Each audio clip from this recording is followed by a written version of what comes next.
जनवरी की एक कड़ाके की ठंड वाली रात पहाड़ों के बीच बसे एक छोटे से गांव में ऐसी घटना घटी जिसे आज तक कोई पूरी तरह समझ नहीं पाया। स्थानीय लोग आज भी उस रात का नाम लेते हुए धीमी आवाज में बात करते हैं। उनका कहना है कि उस रात बर्फ तो आसमान से गिर रही थी, लेकिन गांव पर उतरा हुआ सन्नाटा किसी और ही खतरे का संकेत दे रहा था।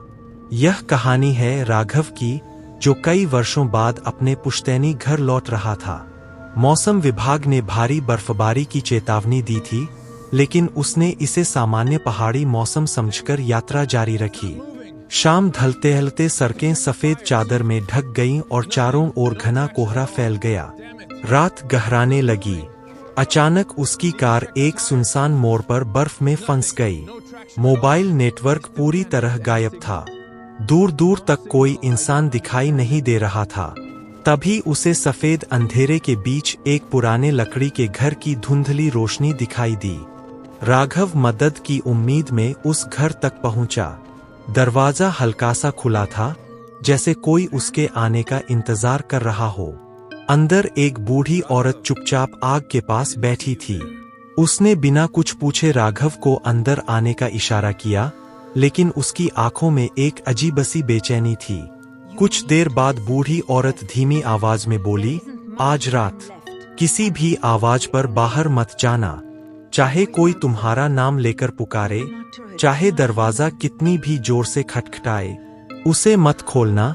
राघव को उसकी बात अंधविश्वास लगी, लेकिन आधी रात होते ही पूरे घर में अजीब आवाजें गूंजने लगीं।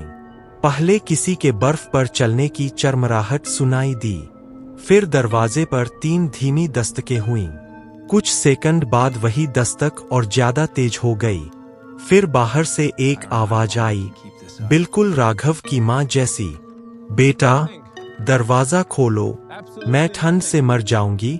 राघव का दिल तेजी से धड़कने लगा।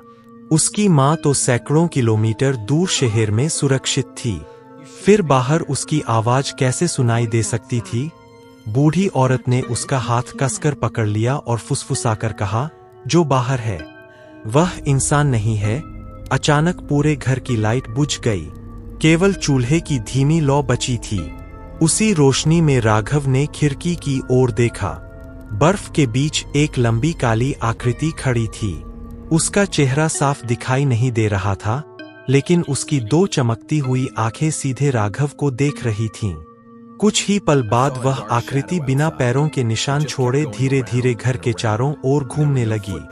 हर चक्कर के साथ उसकी आवाज बदलती गई। कभी वह किसी बच्चे जैसी लगती, कभी किसी बूढ़े की, और कभी राघव के अपने पिता जैसी।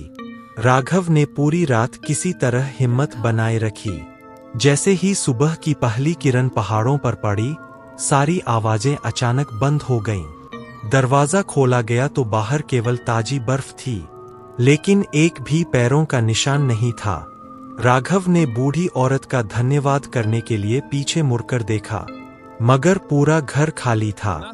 चूल्हा ठंडा पड़ चुका था, दीवारों पर मोटी धूल जमी थी और ऐसा लग रहा था कि वहां वर्षों से कोई नहीं रहा।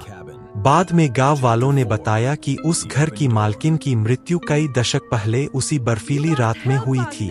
तब से हर साल पहली भारी बर्फबारी की रात कुछ लोग उस घर की रोशनी देखने का दावा करते हैं। जो लोग रहस्यमय आवाजों के पीछे बाहर निकलते हैं, वे कभी वापस नहीं लौटते। आज भी उस गांव में जब पहली बर्फ गिरती है, लोग सूर्यास्त से पहले अपने घरों के दरवाजे बंद कर लेते हैं, क्योंकि उनका विश्वास है कि कुछ आवाजें इंसानों की नहीं होती, और कुछ रातें केवल गुजरने के लिए होती है, समझने के लिए नहीं।